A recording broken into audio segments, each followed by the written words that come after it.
He's gonna screw it up. The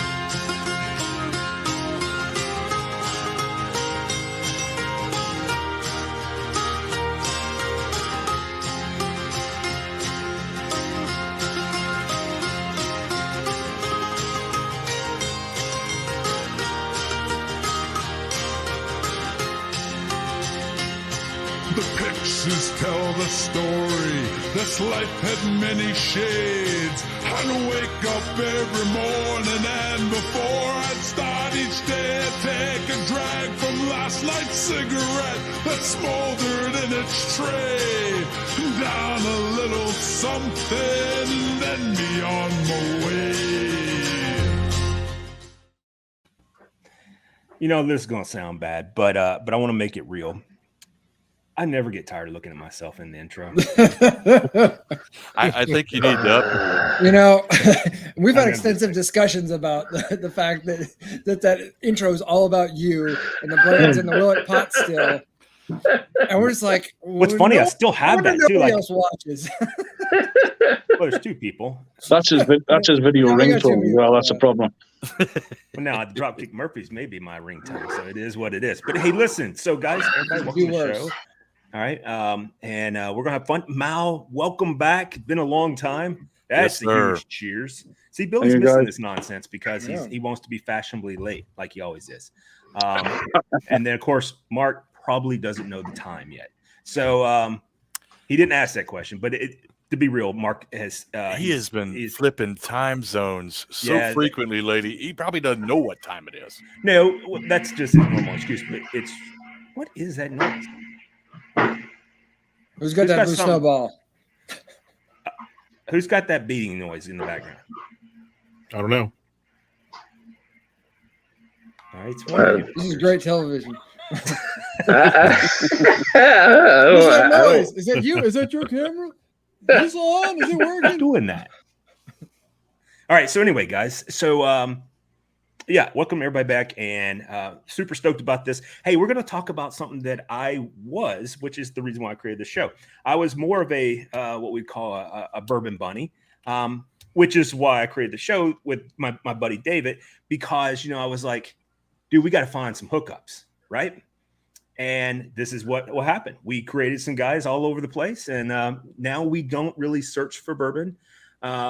But not just because we have the hookups here. It's because we built the relationships and things of that nature. However, I do find the Bourbon Bunnies aspect, and definitely some of what the patrons have, or not patrons, but the owners have done to their facilities by putting these signs up, to be absolutely hilarious. All right. I mean, I think it's just fantastic. Now, do I think it's wrong in a way? Yeah, because it's against every business model I have in my soul. But I totally get it, right? So what do you guys think? Who has a thought on this about these people hopping from one place to another? Oh my God, who is vacuuming? It does sound like a fucking vacuum cleaner. I can categorically guarantee it's not me because it's 1 a.m. and I can hear a mop fart at 500 paces at so quiet. Yeah, it does sound like a vacuum cleaner. Though. I shit you not, it is not me. I don't hear it, so. So it's you. So it's you, Rob. Yeah. I have nothing on in my game room right now. There is a process. It's called elimination. What we could do is we could go through and mute everybody. And see who it is. Hold on. Look, I So don't hear it anymore. that's Rob. That's perfect. That's perfect.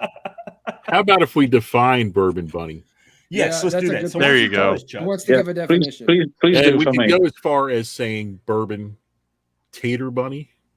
Yeah. Maybe that might help a little bit. Well, People would understand that a little more. I do agree It's with like that. but bunny I is like a hate that. subclass of tater, though, right? Yeah, that's Like, true. Not all, Yeah. not all taters are bourbon bunnies, but all bourbon bunnies are taters. Yeah, we could do that. I could go All with that. right, that works. I don't. Here's the thing, though, with me with that is Is that like all jacuzzis are hot tubs, but not all hot tubs are jacuzzis? Yes. It sounds right. Right, got you. I'm there. Okay, now that we're all caught up on different analogies out there that we could find that would support our cause of taters. And It's a brand. It's a brand. Yeah. So no, I know what a jacuzzi is. There, tough guy. Oh my lord. Anyhow, you really have missed me, haven't you? You really missed me. I have missed you. But anyway, so I don't like the term tater. I really don't, because yes, do we know people that we probably classify in that position? Of course, I can't stand the bourbon collectors, the people who just buy up bourbon and then they just have it stockpiled for whatever. So they're hoarders. Yeah, I don't like those people. Yeah. Mr. Baker wants to know, are the bunnies gray? I don't know. I don't know. Some are pink, I think. Rainbow colored. I don't know the answer. Yeah. I don't know. I would imagine if we were to take I haven't drank enough to answer generalized survey, they would all be white and they would look like middle-aged hipster. Well, see, he said what I was thinking, so there you go. Yeah. Probably good. Moist ones are okay. Oh boy. Good. Billy, we already went through the moist already. At least we got that out of our system. We got that cream juice. How's Billy? How's Billy? All right. Back of our shirt. Yeah. Just finished smoking a cigar. Nice. So I'm ready. Yeah, I've just smoking a couple as well. So, very nice. Bourbon Bunnies. These are people that basically run from store to store, only looking for allocated products. And they don't buy anything else. They just walk in the door. Some of them just pop their head in the door and, hey, you have any Blantons? And then they leave. And some of them, whether it's basically all the allocated products is what they're after. They don't buy anything else. They just run from store to store. They're not loyal to the store. They don't purchase anything from these stores. Got you. They, for no other reason than collection. Yes, they don't have any relationships with these people at all. So they don't even establish any dialogue with them. It's, do you have this? Do you have that? Do you have anything behind the counter? Do you have anything in the back? And then if they don't, they say sorry, and the guy leaves or the girl leaves, or whoever they identify as, a bunny, if you will. And basically, that's it. We established from store to store. Middle-aged, probably hipster-looking white guy. Yeah, maybe. Yeah, not necessarily. I would disagree with you. There's not going to be very many black folks doing this. Not going to be very many young people doing this. No, there are some. Yeah, there are a lot of young people doing this. Yeah, but I think the vast majority would be like between 35 and 52 hipster-looking people. I know some guys that are in their 70s that are doing this stuff. Okay. Beard and man bun. There's always going to be outliers. But what you're saying is, if you guys watch Yellowstone, so these are nothing like buckle bunnies, then. Is that the consensus? What's that? A buckle bunny? Yeah. In the show, that was a term used for ladies that like guys who did rodeo. And they're basically like groupies. I got you. All right. And then some of these people that are, the bourbon bunnies, they'll actually, not only will they go to each store, they'll actually chase they'll follow the trucks around. They'll figure out when the delivery days are. They follow the delivery trucks, whether it be distributors or whoever, mainly distributors. And then they'll go and harass the drivers. They'll wait in the parking lot and wait until they get their delivery in. And then as soon as it comes into the store, they're in the store harassing the people in the store, the owners, the cashiers. Yeah. So I guess I wanted to pose the question of because this conversation started when you shared like a picture of, I guess, a store owner and their amusing signage regarding their intolerance towards I almost said buckle bunnies, bourbon bunnies. They're probably just fine with buckle bunnies. But their intolerance towards bourbon bunnies, yet the practice continues. And we had kind of a short conversation about that, but I wanted to kind of get your thoughts on, why does this persist? Because and to kind of put out there, like, it's obviously working for somebody. So like, what's going on? So I guess why it persists is because people don't understand. They don't have an understanding of the 3-tier system, the 4-tier system, and to give a quick rundown of the, and then of course there's the state-run stores, and you have people that are, used to the state-run system, where it's basically Hunger Games, where if there's a drop, somebody finds out, or they camp out in front of the store the night before or 2 days before, and waiting for that product to drop, because there are times, everything's timed, generally timed with that stuff. That it brings may up be a every bigger 4 thing, weeks, though. 3 weeks, in increments. I'll ask it this way first. Have any of you guys ever camped out for bourbon? No, never. Yeah, and that brings up a different community there for me. Like I sit here and I look at it, I'm like, what? Like I'm not even camp out for like any kind of sporting event or Taylor Swift tickets. That's a hot thing with Ticketmaster. Yeah. I'm not going to do any of that, right? Like I'm just not going to do that. Like if I can't get it the day I've seen people in my city centre coming in for 2-3 days for a pair of sneakers, trainers, whatever. You say sneakers? I said sneakers. I mean trainers, but the same thing. So like Yeezys, like a pair of Yeezys. Oh, okay, yeah. And my son has a pair of those. God, they're ugly as hell. And they're fucking ridiculous. It's like wearing a condom on your foot trying to walk around. They're not that safe, but I've seen people camping out in for like Should I be afraid to Google this? 3-4 days in tents outside a store before release for a pair of fucking Yeezys. Wow. My whole thing that's is crazy. I shit you not. It's ridiculous, man.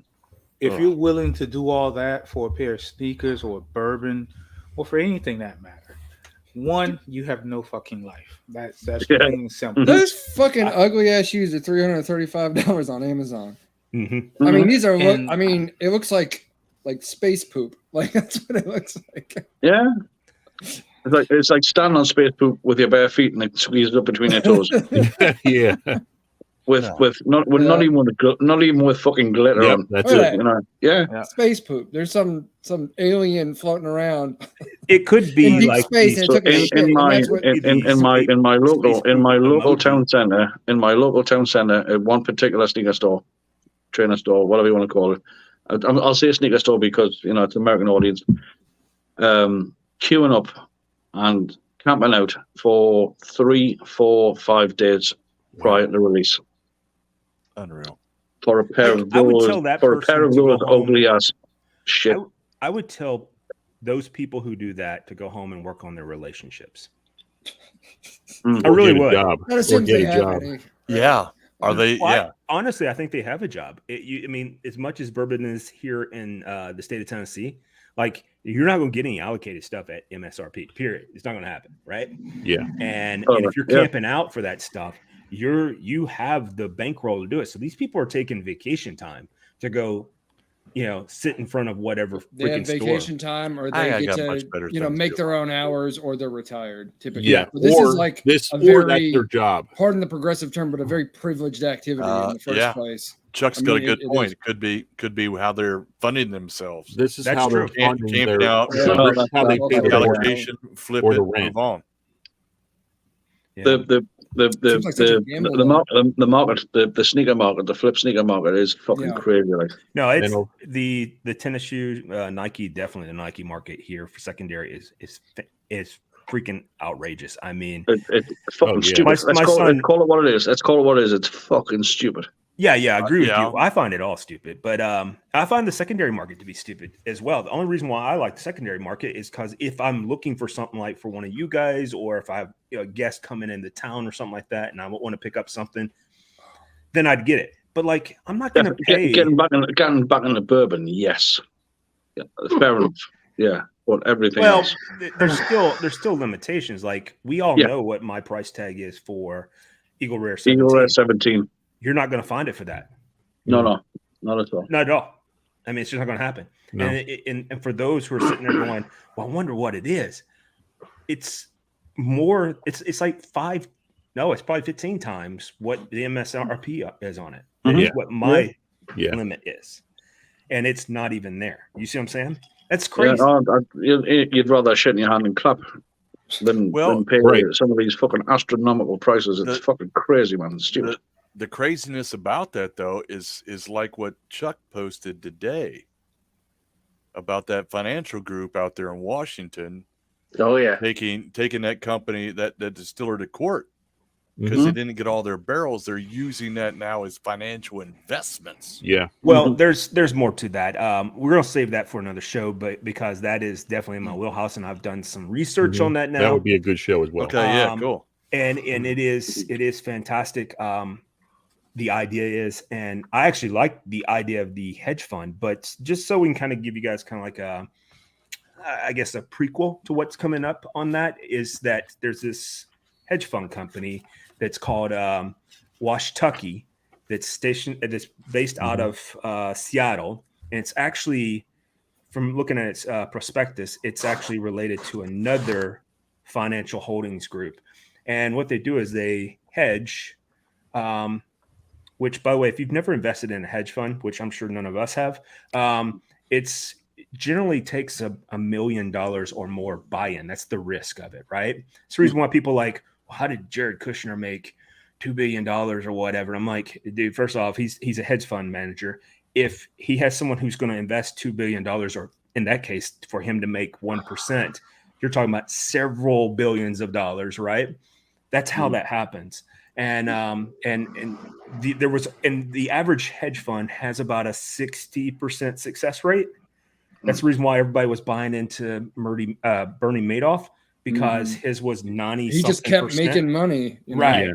And he was, of course, that's a Ponzi scheme, right? Right. It's very similar to what's going on with that case down in South Carolina with that defunct lawyer that allegedly killed his wife and son. Oh, the Murdoch case. Right. Yeah, Murdoch. He did all those same types of things, but I'm kind of getting sidetracked. Anyway, we're going to explore some of the relationships that are involved in the hedge fund aspect of it. But to also let you know that there are some sovereignty pension funds or private equity funds that we could invest in. Because in part of the research I've looked into that might be advantageous for us. But it wouldn't be the key players that you're thinking about. You want to invest in the ones, if you want to make return on investment. Yeah, you want to start up on those, hit on the startups, which is how the whole thing happened with Washtucky, is they invested in Wilderness, and then Wilderness sold to Capria. Is that what it's called? Campari. They sold to them, and it, again, I don't want to give out the goose, but stay tuned. That's an upcoming show. And it is very fascinating. It is. As soon as I seen you posted that, I started researching. I was like, whoa, wait a minute. This is right in my wheelhouse. I'm curious about it. It was a very good read. Yeah. Well, the read took me to a bunch of different aspects, because I was like, who the hell is Washtucky? And how come I'm today's years old and I'm hearing about this for the very first time, right? Like, I do finance stuff all the time, and I love bourbon. Like, that's two things I should absolutely know about, right? So, and I was like, that just didn't know anything about it. Now, I did know you could invest in these companies because they're all, they're all traded in the secondary market. They all have primary market entities, and they're even traded in the fourth market. So I knew that was occurring, right? But I had no idea that there was a hedge fund, which makes sense because that's typically what a hedge fund is used for. Long-term investment as the company, or long-term funding, I should say, for a new idea. Like, think about if you can go back in time and you could have bought into like SpaceX, definitely before it was started becoming subsidized by the government. You would be as rich as Elon today if you could have done that. But none of us have the capital to do that, right? So it's just crazy. So, and that was a hedge fund that started that. So same with Tesla, same with PayPal. That's how he bought into PayPal. It was a hedge fund that he bought into. You can look at it with a lot of the pharmaceuticals as well. I mean, I can't stand. Fuck John. God damn it. I'm sorry. I get talking about something I know. If we were talking about ice, I bet he would be sitting there with wood and we'd be getting pictures of him masturbating to it. So it is what most likely. So I'm drinking Wild Turkey Rare Breed, and then I'm going to move on to Elijah Craig 12 after this one. So, good one. What's everyone else drinking? There you go. I'll bring it back around. Yeah, so I'm drinking the Liberty Pole peated bourbon out of Pennsylvania, which is some lovely dog shampoo that I got from Rob in the mail today. And thank you so much for this. I am enjoying it immensely. Thank you so much. I knew that you would enjoy that. That's the one I had when we met up at the bar. Sounds like you have some earthworms in it, so of course you would like it. Yep. I'm having the Bardstown Fusion series, and this is number 7. This is the most recent release, and you can see there's not a whole lot left to it. It's very good. I will also like to take the time to say thank you to Chuck for my my dog shampoo of Origins. Oh my God, that is fantastic! That's awesome. Right? Yes, it is. It's got botanicals. Yeah. It makes my coat just glow. Kids, don't drink dog shampoo. That's all I'm saying.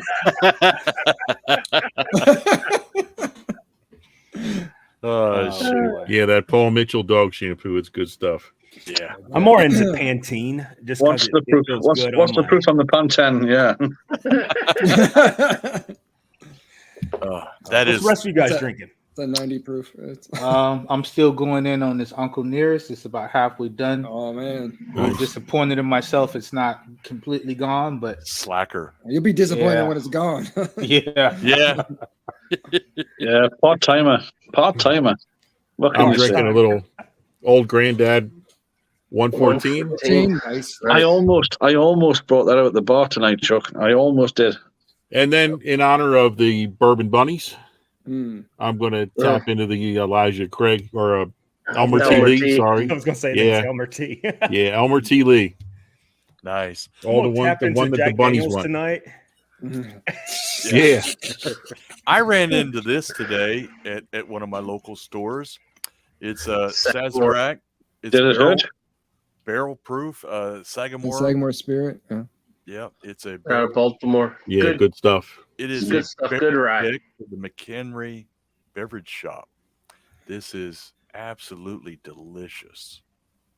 Thoroughly enjoying it. I actually stopped in to pick up the new Architect, which I did pick up along with this, but I happened to see it on the shelf, and it's like, yeah, I think you're coming home with me. Daddy like. How do you do it? I mean, yes, this is delicious stuff. Nice. I am actually sitting here drinking a little Penelope Architect number 4. Oh, nice. I'm looking forward to the new one that's coming out. The Architect. That's supposed to be fantastic. That's what I hear. I don't know. I haven't seen that one yet. What, the Architect 5? Yeah. Okay. I've always wanted to. That, and I'm sorry, Mr. Cafe 305. You go ahead. No, I always wanted to get my hands on some of that Elmer T. Lee, but I cannot find it. I've never seen it in a wild, ever. What, the Elmer T? Yeah. I found it in the wild one time, and I have a bottle, and it has about this much gone out of it. What does it retail for? $32. Okay. No, really? That's what I get. That's what I get it for. Okay, what do normal people get it for? Secondary is 300 almost. Yeah. Yeah, 250, 300. What do schlubs get it for? Define normal people. Define normal people, David. Come on. You know. Nobody. Yeah. Holy shit, man. Come on. Nobody. I'm not paying that much for it. No. I'm not paying normal people prices for that shit. Yeah. It's just a hard one to get. It's good. I think it's solid. I think it's a solid. I'd pay $79 every day for it if that's. But it's not $300 solid. No. It's definitely not $300 solid. No, the only thing I think that's, in my opinion, that I've had that is better or good enough for post or past $300 is 17 Eagle Rare 17, George T. Stagg, actually antique, LaRue. I find that to be fantastic as well. And though I love Rock Hill Farm, it's on the cusp. Like, it just is. Yeah. I would rather see it around. I mean, I'd pay $150 every day for it. But the bottle of Rock Hill Farm that I've got in my bar is the most expensive bottle I have ever fucking bought. Well, the one that I had coming to me after I gave mine away, some postal person is living it up with it right now, out of Miami or here in Tennessee. Who knows? Oh, Jesus. I don't want to talk I've about got, them fucking I've got some lovely bottles in my little bar outside there, and that Rock Hill Farms, fuck, you know, man, that's screwing me down. That if you had to pick, now that would be a great conversation for a lower proof. I mean, compared to the other ones we mentioned, but that's like a perfect bourbon, in my opinion, if it was available all the time. It's fucking beautiful. It really is. Which variety is your favorite on that? Because McHenry has a few bottles of Rock Hill Farms. Do they? Yeah. Are you sure that's Rock Hill Farms? They only make one. No. I thought there was a couple different varieties up there. I may be wrong. Yeah, I hope you're wrong. I hope you're wrong, because I'm going to get all fucking tater on this shit. No, I'll look next time to be sure. Yeah, please do. But I will. I'm not going to get any fucking sleep tonight now. Sunday feels like a drive. I gotta go for a drive. It's about 3 hours down to McHenry. Go, don't Rob, don't stop at that store at the top of the hill. Go down to the bottom of the hill before you get to the traffic light. That's the bottle. Yeah. Okay. I thought they had a couple different varieties the way it's on their shelf. Well, I can tell you what, if they have it on the shelf there, I don't even care what it costs. You just let me know. I'll Venmo you. All right. Buy two. I'll see what I can find. I'll check it out next time I'm in there. Buy two. I'm picking up some more of this Sagamore. Buy two and we'll sort that shit out. So if we could, I kind of wanted to circle back around to the whole Bourbon Bunnies thing. Look, we don't want to talk about things that we plan to talk about. We've literally just done a Bourbon Bunny thing. Me and Jordan have just done. Yeah, we totally did. Yeah, he just talked about driving 3 hours to show up and buy something that's allocated. Yeah. We did give the topic a good 20 minutes. I mean, it was more like 10, but yeah. Yeah. Well, I was going to say left off real quick. So hold on. Where we left off was Chuck was getting ready to explain the tier system. Yes. Yes. Please, listen. It's over to you, Chuck. Please. Are you ready? Taking notes over there. Okay. You did actually start, and we went off on a tangent. So please carry on, Chuck. Are we there yet? No. So the 3-tier system, basically what's going on is I don't think people understand it. You have people that come from PA and other states that have the state-run stores, ABC stores, and they think it's just the Hunger Games. You just show up, you camp out, and all that stuff like we explained. But then you have the 3-tier system, which goes from the distiller to a distributor. Then from that distributor, it gets distributed to the stores. However, there's a 4-tier system as well. In Texas is one of those states that has that, where it's this distillery. Then you have the middleman. Then you have distributor, then you have stores. So there's a little, there's one extra person involved there. But the distributors play a big role in this, and they tend to set up prerequisites where they recommend. They can't make the stores do these things, but they recommend they do. And they have to follow those recommendations in order to get a sniff at those allocated items. And what I mean by that is you have distributors will say, okay, well, you have to buy this gin, and you have to buy 17 cases of that gin in order to get one bottle of this Elmer T. Lee, or maybe 2 bottles. And you may get 1 or 2 bottles of this. It's not you will. When it's you will get it, then that's when the stores get upset when they don't get it. But and it does happen where they just don't get anything when they do buy those 17 or 18 cases of gin. It may be Wheatley vodka, if we're talking about Buffalo Trace products, which seem to be the hot ticket right now, and they have been for the past 5 years. You'll have to buy Fireball, Wheatley vodka. What's the other one? That other vodka in a blue bottle, times 10, and there's a times 7. Is it Pinnacle? Ciroc? No. I don't think I know that one. Pinnacle? I think it's Pinnacle. Oh, it could, yeah. Oh, the blue glass bottles. That's the Yeah. Pinnacle. Yeah, that's the Pinnacle. yeah, that's a SAS product as well. There's a 7 times and a 10 times distilled.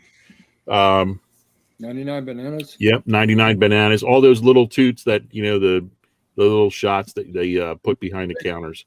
Those go a long way towards getting allocations as well. So you have to look at the big picture when you're getting allocations. It's not one of these things where, okay, I'm getting all these allocations. That store isn't getting a lot. They may get 1, 2 bottles, 3 bottles here and there. And that's what people fail to realize. And it has brought about a lot of, when I posted that picture, I thought it was hilarious. Mm-hmm. And there's a few of our store guys or my store guys. I'm going to pull that up. I'm going to read it. Said that they would love to post that, but it, like as Jody said, it wouldn't be right. It's not a good business model, and it's not something you want to post up. But they said they'd love to.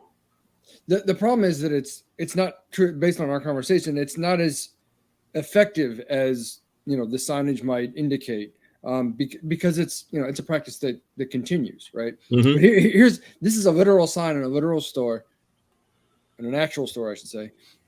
Bourbon Bunnies, noun, definition: people who hop from store to store looking to buy allocated bourbons, never buying anything else, and never coming back. Tip: every store has these items.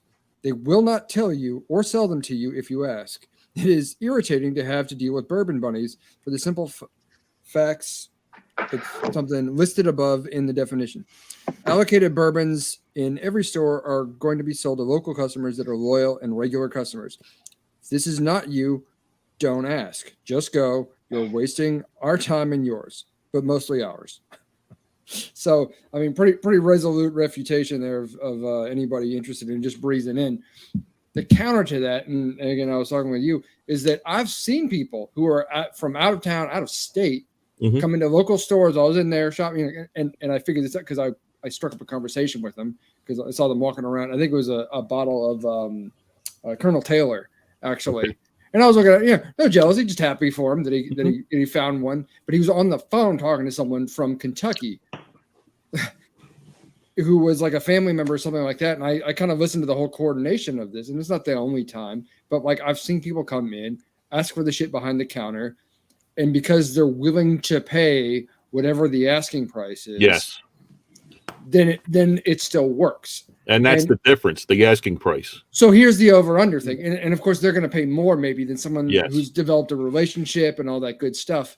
But if you are a Bourbon Bunny, is it not perhaps, and this is, devil's advocate time, like, is it not maybe a legitimate strategy if you're really just trying to get those allocated, if you're willing to pay more for a bottle and walk out rather than the amount of time and money you've invested in building a relationship with a local to get the thing that you're looking for? Well, like, you might save money in the long run. I'm not saying it's a great practice, but like, you might be saving money. But you could also do that with secondary too and bypass all of it.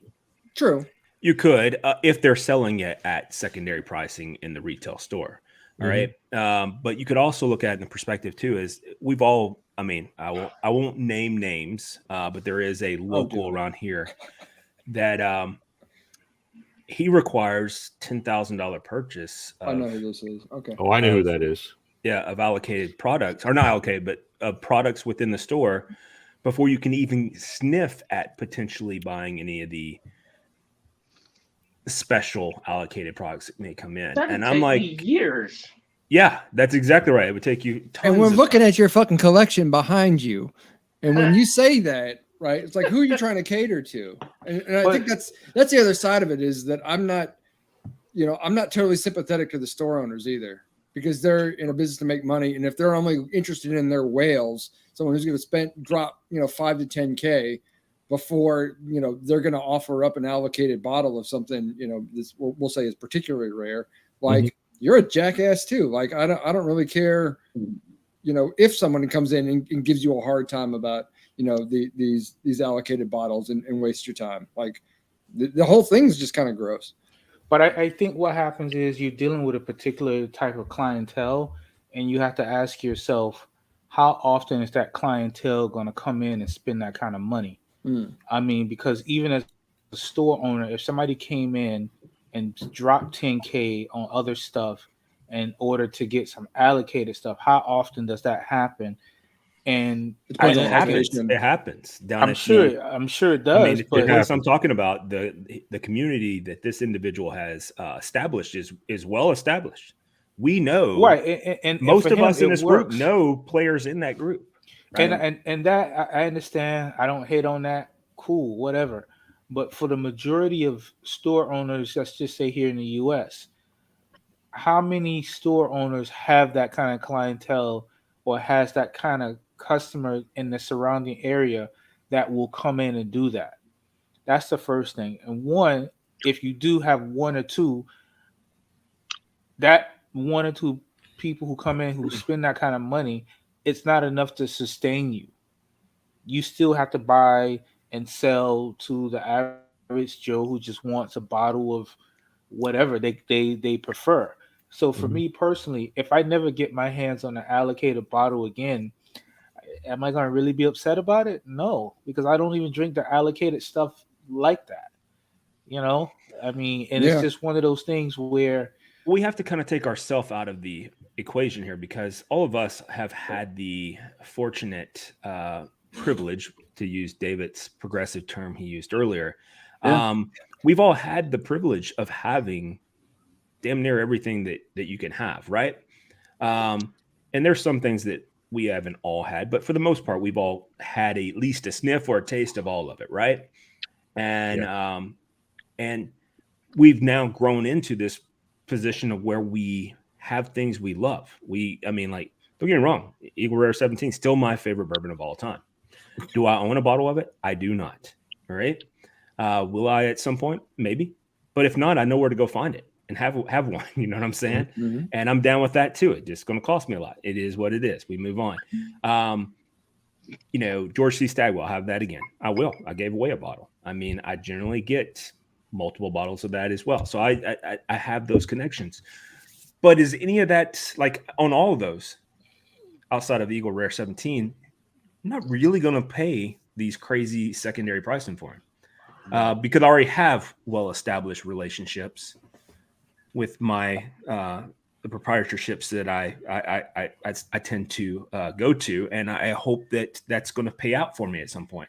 But the bigger thing is that we've been around long enough in the community that we've actually found things that we prefer, like Rare Character is one of my new favorite bourbons. Mm-hmm. What's it called? Tumbling Dice. That is fantastic, right? These are things that are out there. Then you got the Penelope line. Oh my God. I hope like hell no one ever buys them out. But we all have made that as our forecast for over the next year. It's going to happen. Yes, and then it's gonna be allocated. And so, and then Bardstown, which we all know I'm a Bardstown fanboy. But now they've gotten crazy with some of their pricing. And all I can hope is that the market will punish them. And what I mean by that is kind of like they did with Booker's and say, hey, get back down to real people prices, because you're pricing yourself out of the market. Well, not only that, and there's always go ahead. I'm sorry. No, and there's always going to be somebody at the top of the heat, and there's going to be a particular bottle that everybody wants, but I think it's going to come in waves. People still are buying blends at $250. Mm-hmm. What happens when blends is no longer the top of the heat? Remember, there was a point where you couldn't find Smoke Wagon because everybody wanted it. Now it was Bardstown. Now it's Penelope. And who knows what's on the horizon like that. So I think everybody has their quote unquote 15 minutes of fame. I just hope they never get excited about company. No. So we should stop talking about it. Well, and again, even something like that, it could easily happen. Sure. When something catches fire, that's it. Yeah. Well, I mean, know? H. Clark is wanting that to happen. Like if someone were to come in there tomorrow and say, like I read some of the Yeah, if you're the producer, yeah, you want your right. on fire. Because when I read what Wilderness sold Not themselves to Campari. Campari. When I read what they sold, I was like, oh my God. Like I don't even find Wilderness, in my opinion, that great. All right. But I think it's good. I mean, maybe not. Yeah, it's good. Again, Okay. I don't go out good, of my way not looking hype for it. worthy. it doesn't necessarily. change. It Yeah. doesn't change my opinion of it. No. But we're talking about not like $1 or $2 million. We're talking about $500 million is what they sold for. And they only sold it that for that amount was only 70% of the company. Yes. Right. And it has to be paid in full. No, it's 70%, and then it will be 100% by 2030. 2031. Yeah, Yep. 2031. So so then they'll have to be, and at that point it'll be a total of $650 million for the totality of the company. And I'm sitting there going, oh my God, like that is crazy. Like, and as an investor, I look at it and I'm like, if you would have bought into them, like just invested some money, some like,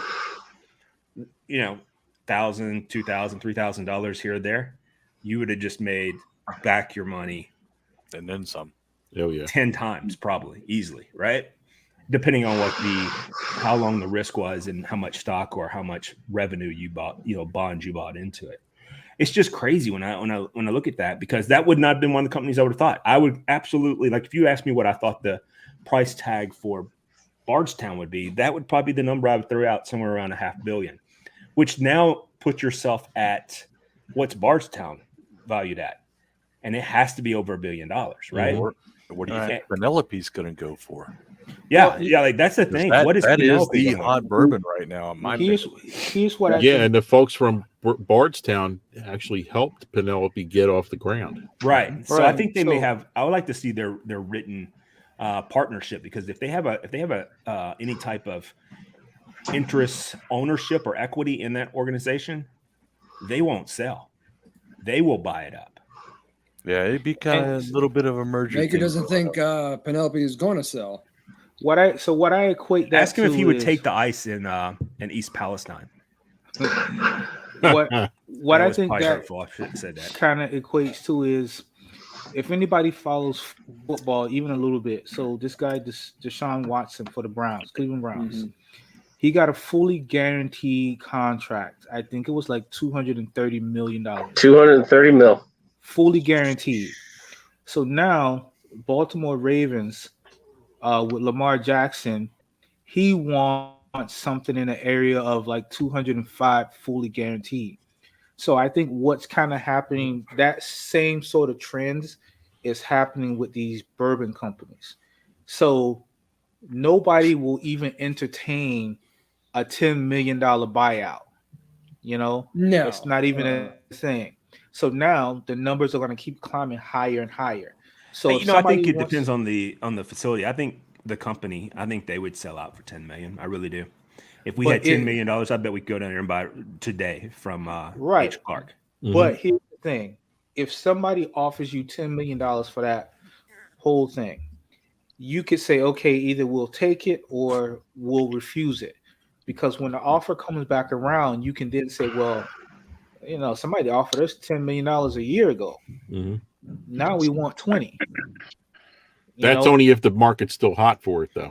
Correct. And see, that's based on the 2 decades of progress that has shown these record levels of bourbon sale. So much so that for the first time ever, which was 2 years ago, Sazerac and Buffalo Trace decided to reinvest back into themselves. Yes. And they're growing it.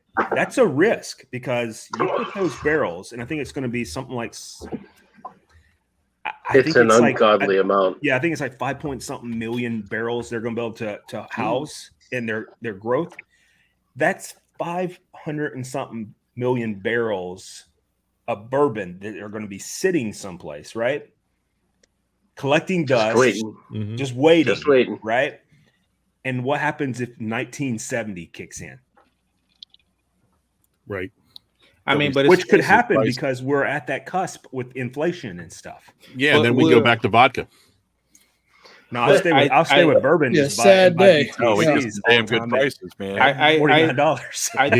I think it's a calculated risk is what it is. Yeah. So they know they can up their value by reinvesting in themselves as a company, which is kind of, a known way to, make your company more valuable if it has any kind of, real value to it. But then again, somebody has to want it. I don't think the whole bourbon thing is going to go away anytime soon. No. It could live on for another 20, 30 years before people switch off. I think it's one of these things. You've got this company. You've got Bourbon Trace or Buffalo Trace. Popular is all get out. Everybody's looking for it. Now you're sitting there. You know what you've got in your rick houses right now. You know when that's going to mature. You know the end of life of that. What do you do? Do you sit on your end of life that you've already got in the barrel, or do you think, hey, let's take a shot. This is going to keep growing. Well, here's another growing. one. How do we get ahead of it? This is how we get ahead of it. Here's another aspect that though I didn't want to even play into his nonsense, but John had brought up what happens if World War III were to occur. All right. What do you think is going to happen to bourbon then? It's all going to be seized by the government to make, to provide alcohol for for medical procedures and stuff of that nature. They will be distilling for the premises of the military, right? So that would take all of that allocated product out of circulation, and it would not all of it, because if it's over a certain period of time, it's not going to be worth anything anymore. Yeah, but if it's already in barrel, they're not going to see stuff in barrels. They're going to say it would really depend on any production for the next 2 years. Yeah, I agree with you there. But I think that would also, there's two parts of that. I think that they would say any production in the next 2 years, maybe the next 10 years, whatever it is. I agree with you there. That's fact. But I also think they would try to emergency load whatever they could and what can be cleaned out. And what I mean by that is, can they take barrels that are 1 year to maybe, 16, 18 months of age and then cleanse it, meaning pull the alcohol out and redistill it right, in a quick way to then provide it as something that you would need. That's all true. No, go after them vodka people, man. It's already clear liquid. Just get the vodka. Exactly. And if we've learned anything from COVID, in times like that, we don't stop drinking as a society. That's right. We really don't. Because we all knew it was fucking stupid. We drink fucking more. Yeah, that's right. We do. Well, that is true. Psychological problems went up so much during this time. We across the board. And but then you refer to that as a problem? And you can't close a liquor store. I don't know about other states, but here, the two things that did not close was grocery stores and liquor stores. Yeah. And I can personally tell you, I drunk my ass off during the pandemic. When the recycling people came around, you could hear the bottles from down the street clanking, because that's all it was. So it's one of those things where if something like that happens, I think they would be, told, hey, we need you to produce this product for us. And that only means more money for them. All these that doesn't necessarily mean more money for them, because if it's a emergency declaration, they don't have the autonomy to negotiate prices. The government could buy it at the price they want. So they wouldn't have that. I mean, it would be fair market value, but they're not going to have the ability to. There's ways around that too.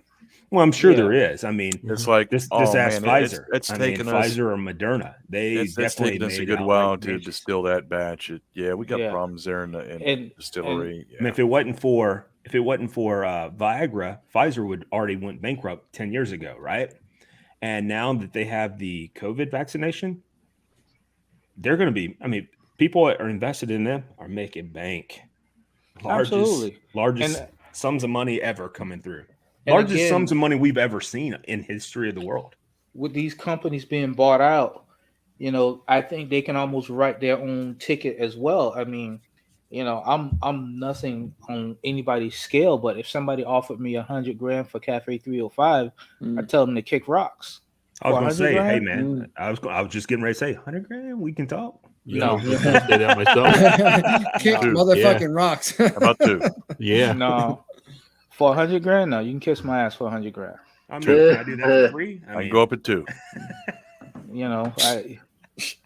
I mean, listen, I'll negotiate till the fucking wheels fall off, but $100,000, no.